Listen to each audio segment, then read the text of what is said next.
Hello, everybody, and welcome to the first official episode of the CG Sports Podcast.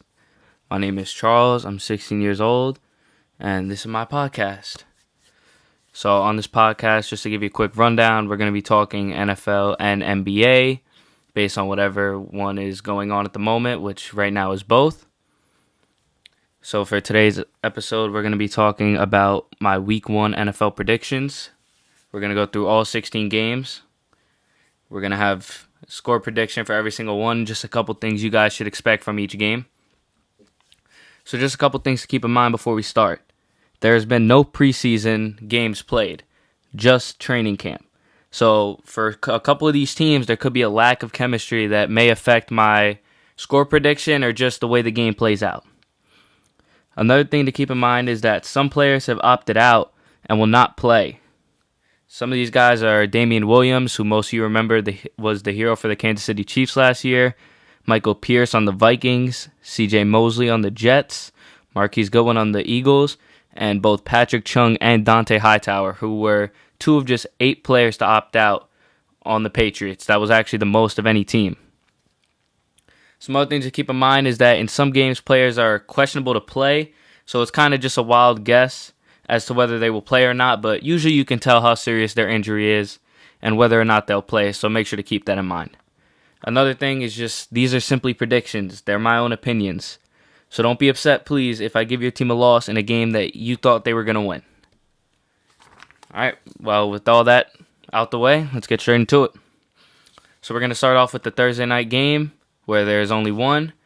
This will be the opening game, so I really wanted to go in depth on this one. This will be the Houston Texans and the Kansas City Chiefs. The Chiefs, of course, are coming back at full strength. No major losses or changes from last season's team, besides, of course, Damian Williams, who I mentioned earlier. The Chiefs are going to be playing against a pretty lackluster Texans secondary with some pretty speedy receivers, so I'd expect a guy maybe like Tyreek Hill to try and open up the offense. Like we saw that a lot last season, where Tyreek Hill goes out on a post route and just opens up the field for all these other receivers, like, for example, Sammy Watkins, Mecole Hardman, Demarcus Robinson.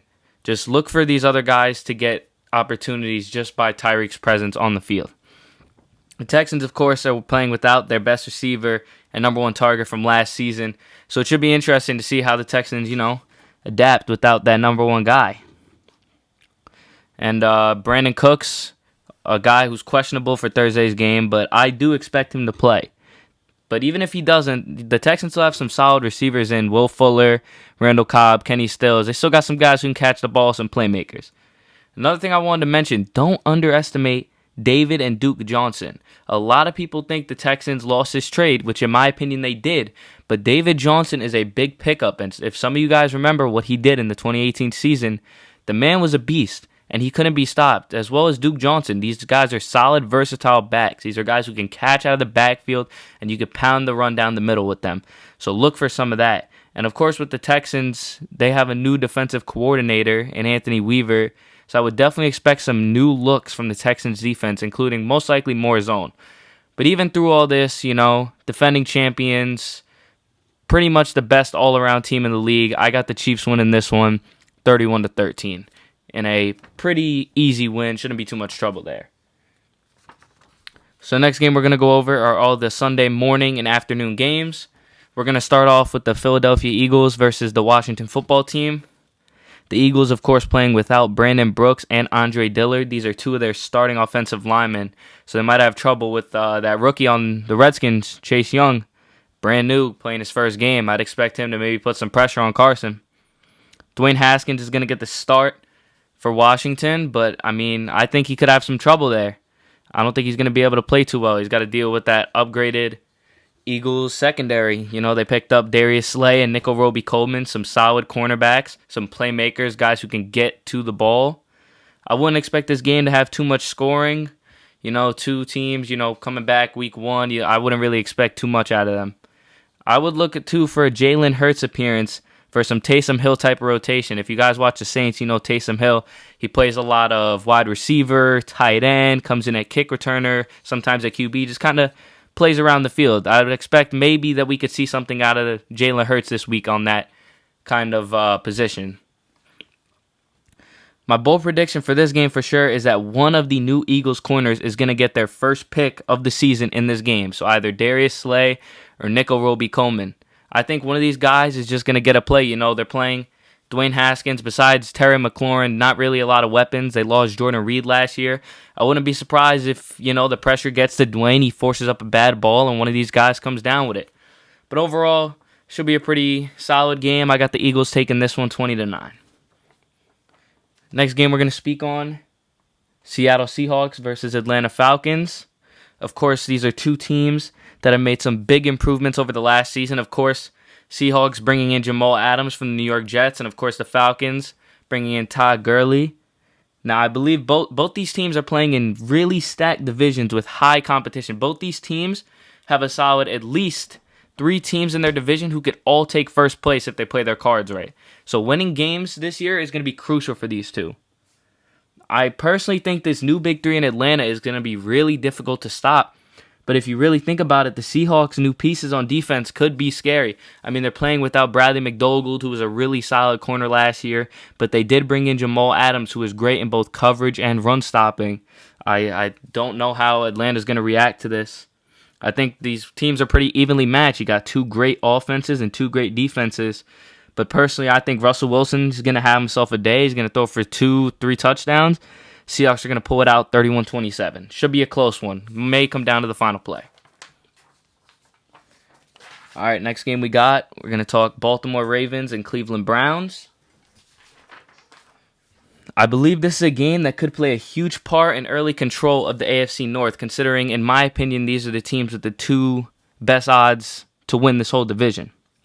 The Ravens, of course, have the reigning MVP coming off a very tough loss to basically a one-man team in Derrick Henry and the Titans. It was tough to go out that way. They had a great team. Their offense is just as strong this year as last year. They still got their weapons. Of course, Lamar Jackson, Mark Ingram still a solid back. Hollywood Brown, their speedster guy, and Mark Andrews, a great route-running tight end. They also acquired Calais Campbell and Derek Wolfe, which is going to be a huge improvement to their defense. And I think it's going to help them a lot this year with stopping, for example, if they play Derrick Henry again. They got 2 solid linemen down there to, put some pressure on and make it a little bit more difficult. But they did lose Earl Thomas, which could give them some problems over the top. These Browns, they got some great guys in Jarvis Landry and Odell, David Njoku. They got some great guys, so they could be in some trouble. Ravens looking really good all around, though. I don't really see too many weaknesses on this team. I think they could go on a run this year. Browns, of course, looking to make a comeback year from Baker after a disappointing season last year. Browns, like the Ravens, of course, coming with a super high-powered offense, as I said, a lot of weapons. Nick Chubb, a really good one, too. They're really versatile, both these teams, in both the running and passing game. I think the Browns' lack of secondary and linebackers is going to be an issue, and I personally think it'll be the reason they drop this game. Ravens take it, 24-17. Next game we got the New York Jets and the Buffalo Bills. Once again, 2 teams trying to make the most of a more winnable division. As you all know, in the past, it's been Tom Brady's division since basically the day he stepped in 2000. This division has been his. There's been no competition, but with him gone and these teams making some improvements, it might be one of the more competitive divisions in football. Of course, for the Bills, I'd expect a primary passing game with their new and improved receiving core. They had Cole Beasley. They brought in John Brown. Stephon Diggs is going to be a big improvement. Going to open up the whole field. Jets defense could have some trouble too. No Jamal Adams. Marcus May is expected to be out this game. We'll see. I'm interested to see how they play Bradley McDougald, if they're going to throw him straight on Diggs and play man, or if they're going to stick to a more zone coverage to stop over the top. It should be interesting to see what they do. I definitely expect a balanced offensive look from the Jets, though, and I expect them maybe to more adapt to what the Bills do. So, the Bills come out more in zone early. They might pound the rock more. The Bills come out with more pressure and man coverage. Look for them to pass. I think they're just going to kind of try and adapt to what the Bills do. But either way, I think Josh Allen, Stephon Diggs, Devin Singletary, just a little bit too much for the Jets this week with their lack of secondary. Bills take it 20-13. Should be a good one, though. This one could really go either way. Next game, we got Raiders and Panthers.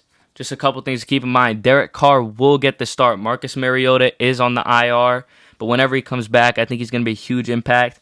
Many new additions for this Raiders offense. Nelson Aguilar, of course, they brought in from Philly, who, has been so-so. Sometimes he's really good and sometimes he just can't catch a football. We'll see what kind of season he has this year. And, of course, Raiders bringing in rookie receiver Henry Ruggs. Great guy, good playmaker, pretty much good all around. Kind of like reminds me of Julio Jones in a way, in the fact that he can go up and get a ball, but if you need him to, run a drag route and take it to the crib, he has the ability to do that too.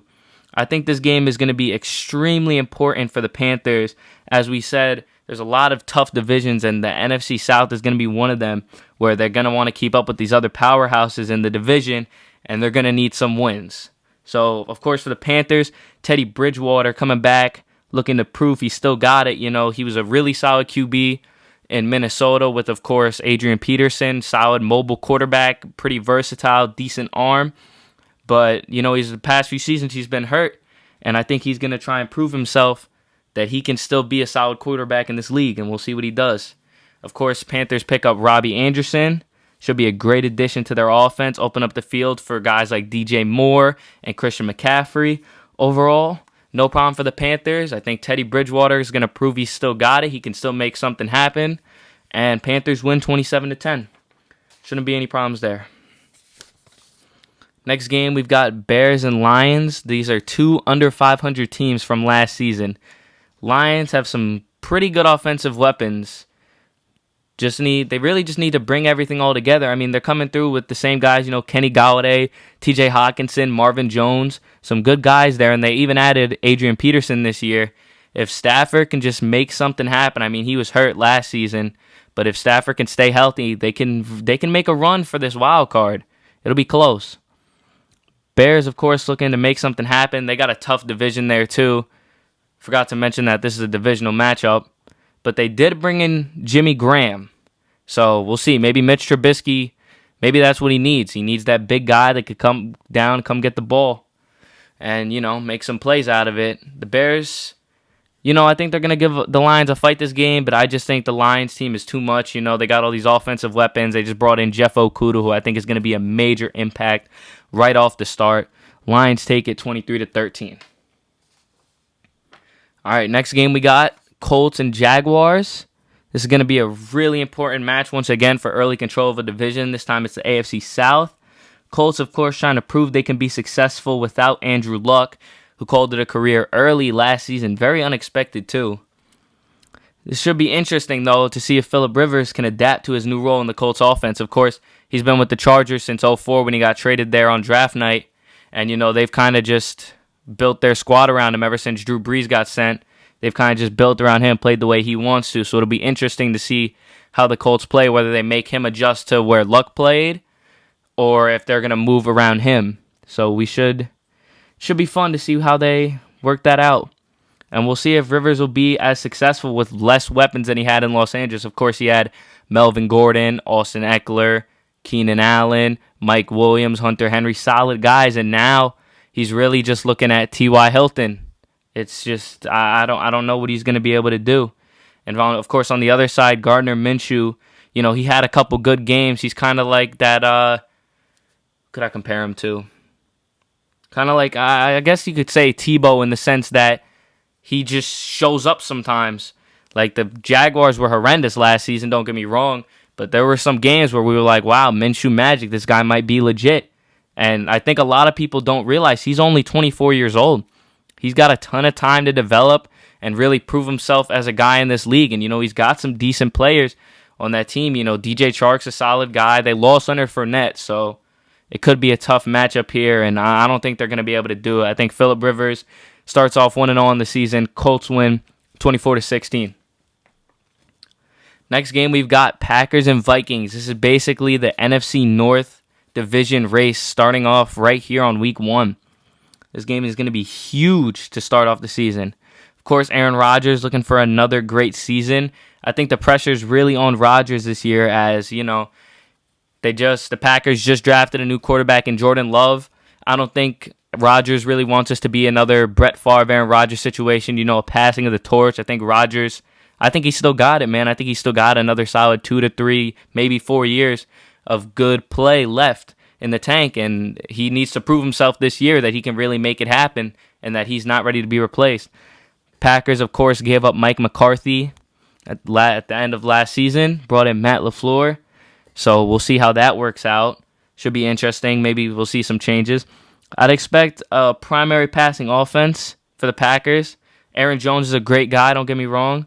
But I think Devontae Adams is just going to go in, just like he did last year. He proved himself last year to be a top 5 guy in this league in the receivers. So I think we can expect big things out of him. Vikings, of course, looking to prove they can still make things happen without Stephon Diggs. Despite this loss, though, the Vikings still have a great team. I mean, they got Dalvin Cook pounding the run. He's a great versatile back, just like David and Duke Johnson. This is another guy that can just pound the run, but he can take it out the backfield if you need him to. Adam Thielen, great route runner, good speed. Still got a lot of stuff left in the tank. I think he's going to have another great season even without Stephon Diggs. Might still get a Pro Bowl this year. Of course, they brought in the rookie Justin Jefferson, one of the better receivers in this draft class. And, of course, Kyle Rudolph's still there, the guy who made the winning touchdown in their wildcard game against New Orleans. Ran a mean fade route and just went up right over. Great receiving tight end that guy is. Very underrated in my opinion. I think the Vikings defense tonight is going to show out. I know a lot of people think Green Bay is going to come out hot. I think the Vikings defense is just going to be too much. Harrison Smith, Anthony Barr, Danielle Hunter, just all these guys, they're just going to put it together. And I don't think the Packers are ready for that. Vikings get it. 31-27. Close game, but I think Vikings take it out. Next game we got Miami Dolphins and New England Patriots. This is going to be the second divisional matchup of the AFC East. We actually get 2 divisional matchups from this division in week 1. Ryan Fitzpatrick will get the start over Tua. I think that was pretty much expected. Tua, a great player, but I think him, kind of sitting and learning from Fitzpatrick will be a better option than maybe what the Bengals are trying to do with just starting Burrow right off the start. I don't think that's the move. I think you got to give your rookie QB time, even if he has potential like he does.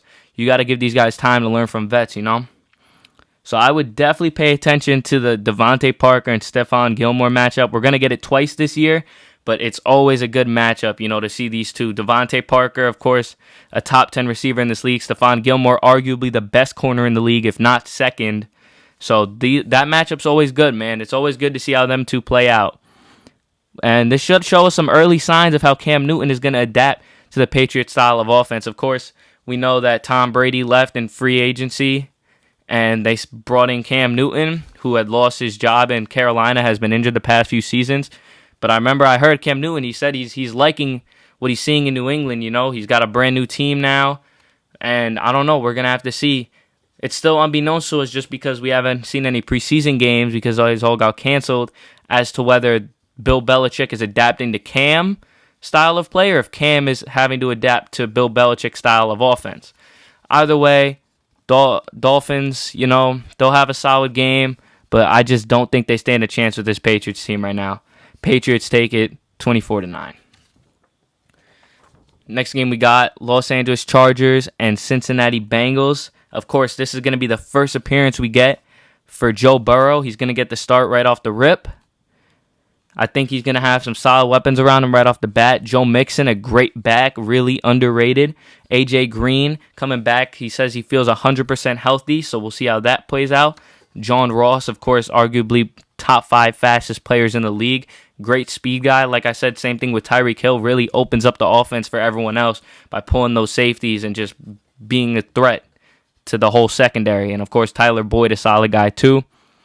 Chargers, of course, they lost their star. Well, I wouldn't even call him a star, but they lost their starting quarterback in Phillip Rivers, who really just had one of the worst years, if not the worst year of his career last year. So they bring in Tyrod, hoping to maybe see some Buffalo Bills Tyrod energy. He wasn't too bad. So they're hoping to see some more of that, of course. They lost Melvin Gordon in the offseason, but they still got guys like Austin Eckler, Keenan Allen, Mike Williams, Hunter Henry, all great weapons. I think Tyrod's going to put them to use because I really feel like even in Buffalo, Tyrod's only issue was just that he didn't have the guys around him. He had Sammy Watkins, of course, but he just didn't have the guys around him to make something happen. So I think with these new weapons, these solid playmakers, he'll be able to make something happen. He won't be all on his own like he was. Should be a close game, I believe, down to the wire. But I think for this game, personally, I think Geno Atkins being out is going to be the difference maker. This guy has been a top 5 defensive tackle in the league for a long time now, for the last 3, 4, maybe 5 years. So missing him, I think Austin Eckler can go in, obviously giving Tyrod more time in the pocket and just less of a worry. So I think Chargers take it 27-24. I think we'll get a solid opening performance out of Joe Burrow, but just not enough to take it out week 1. Next game we got, Bucs versus Saints. This is easily the best game of the week for week 1. We got the 2 biggest powerhouses facing off for the first time of 2 times this season. We'll actually get to see this matchup twice. The infamous Drew Brees and Tom Brady matchup. We're going to see it twice this year. I cannot wait. This is also going to be Rob Gronkowski's first game in over 2 years. Obviously, as we know, he retired from football, kind of gave it up, and then saw a new opportunity to join Brady in Tampa, and that's exactly what he did. Now, personally, I think this game is going to be an absolute shootout. I would not be surprised if 10-plus touchdowns were scored this game. You heard me right, 10-plus touchdowns. That's 70 total points in the game between both teams. I would not be surprised. I think this game is going to be an absolute shootout. But I think the Bucs defense, they got a lot of great guys on there, of course, with Devin White, Levante David, and a bunch of other great guys on there. I think the Bucs defense is going to figure out the Saints eventually. I think this is going to be a shootout for the first 3.5 quarters, but I think maybe in the final 6 minutes, the Bucs are going to figure something out. Bucs win it 45-38. Next game we got, Cardinals and 49ers. This is an NFC West divisional matchup. First of 2 times we'll see it this year. This game is going to be really important for wild card position. I say that personally because I think the Seahawks will most likely win this division without a worry in the world. Don't get me wrong, these 2 other teams are good. The Rams are solid too. I just think the Seahawks just completely outmatch them. But it will be competitive. They will not win it by more than 2 to 3 games. If that. It might be even closer. It might come down to week 17. We'll see. Of course, this will be the first time we see DeAndre Hopkins and Kyler Murray together. Of course, the blockbuster trade of the offseason was DeAndre Hopkins and David Johnson just being straight up flipped. And it's wild, man. I never would have seen that trade. It's wild, man. This offseason was one of the craziest I've seen in a while. Niners, of course, looking to bounce back after a tough Super Bowl loss to the Chiefs where they were up. I believe it was, 17 points maybe with 6 minutes left? Maybe it was 20. They're up by a lot, and they just let it go, man. The best defense all year, but they just couldn't do it in crunch time. So, of course, the Niners coming back pretty much at full strength. They lost to Forrest Buckner, but other than that, they look just as strong as they did last year. The Niners defense, I think they're going to play really well, but I just don't think it's enough. I think the Cardinals take this one 23-16. Expect at least 1 touchdown from D-Hop, maybe 2. It depends on how Sherman matches up. All right, next game we got Dallas Cowboys and Los Angeles Rams. These are, of course, 2 teams that are extremely talented on both sides of the ball. I think this is going to be a great game. It's going to come right down to the wire.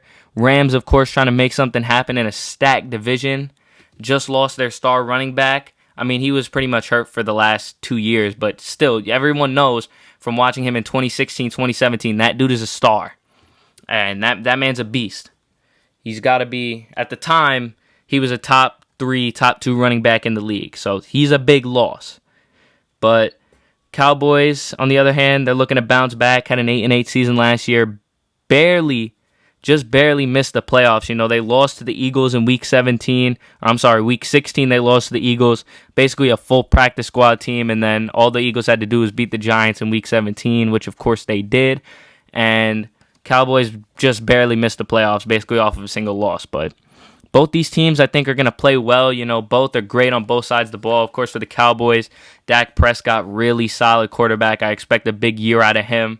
Ezekiel Elliott, Amari Cooper, Michael Gallup will have CeeDee Lamb. And then on the defensive side of the ball, of course, the Cowboys have that young linebacker core, Leighton Vander Esch and Jalen Smith. Sean Lee still coming back. Chidobe Awuzie, a pretty solid corner. And then on that defensive line, DeMarcus Lawrence, Everson Griffin, Dontari Poe, Gerald McCoy, just an all-around beast of an offensive line. And I just can't wait to see what they do. I think they're going to be great this year. There's going to be a bunch of competition in the NFC East.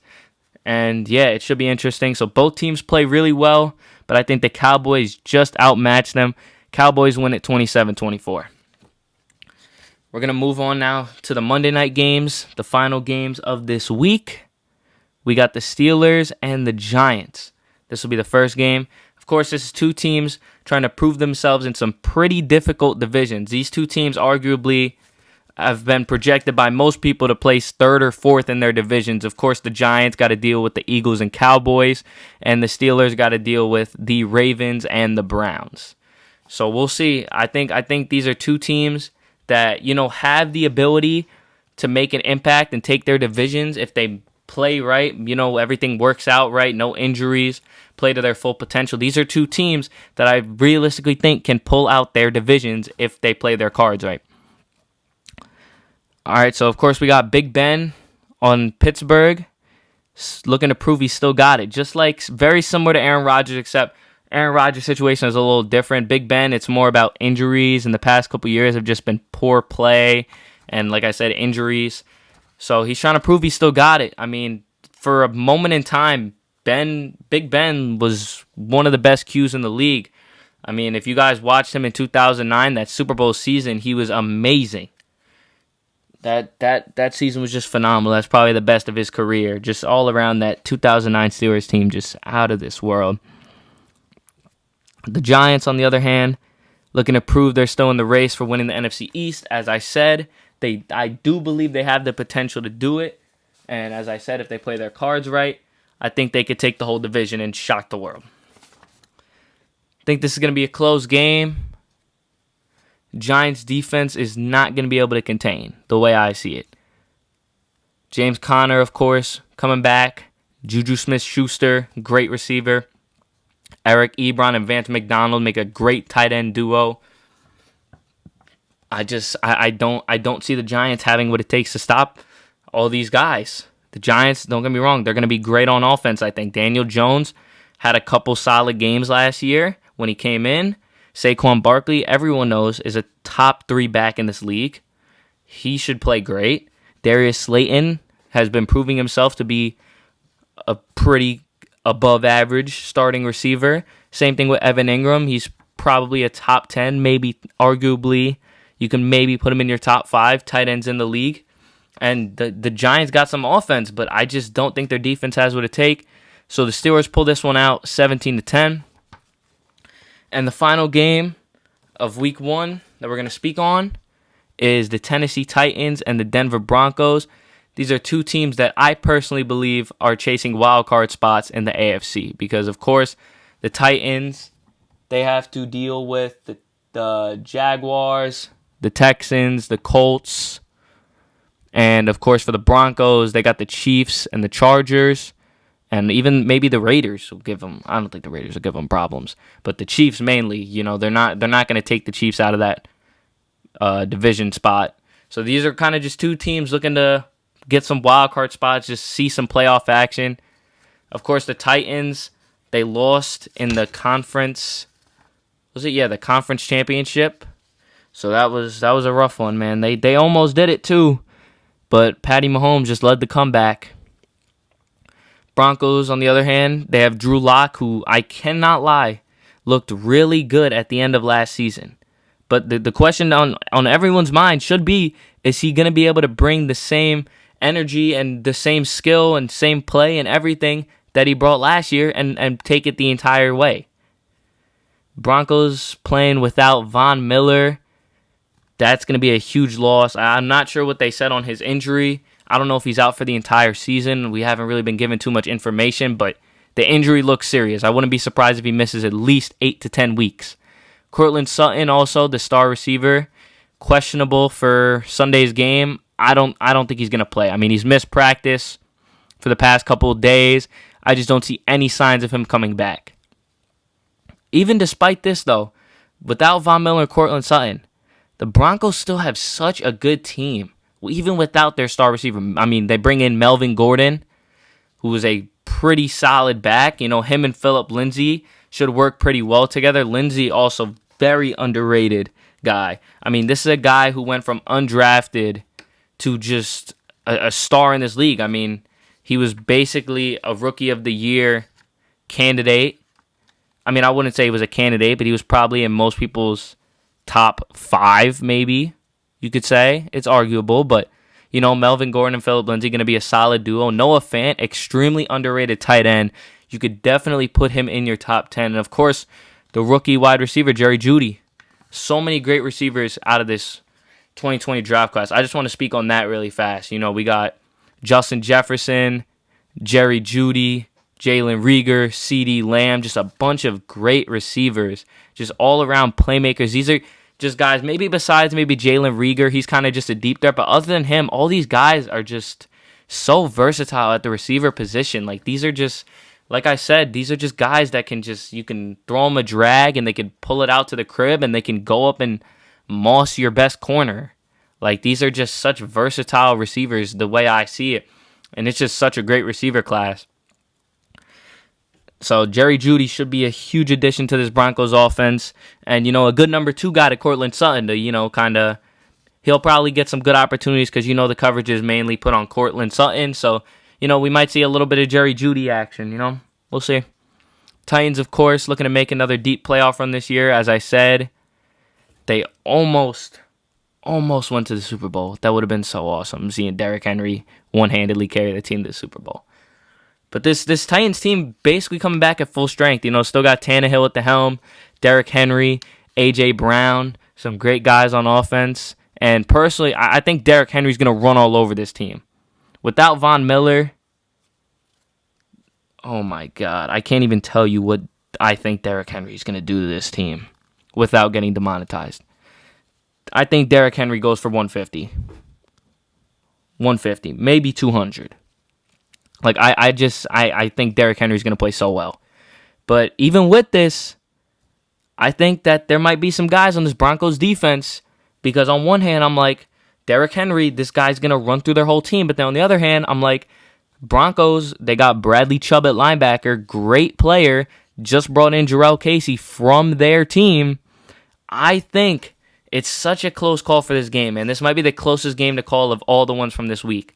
But I think that Jarrell Casey and Bradley Chubb are going to do just enough, and the Broncos take it 27-23. I think that's the closest game of this week.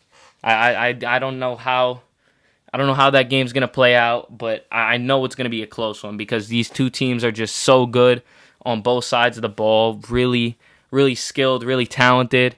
And I think it's simply going to come down to the fact of, will Derrick Henry go off or will he have an average game? That's going to be the decider on this game of who wins between the Titans and the Broncos. But that does it, guys.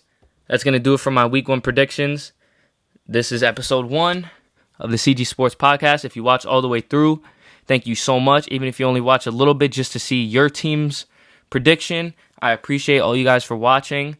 Episode 2 is going to be my NBA Conference Finals predictions. We're going to go fully in-depth on that, so stay tuned for that. If you guys like basketball and football, please make sure to subscribe because I'm going to keep coming out with content like this. Hope everyone has a great day. Peace out.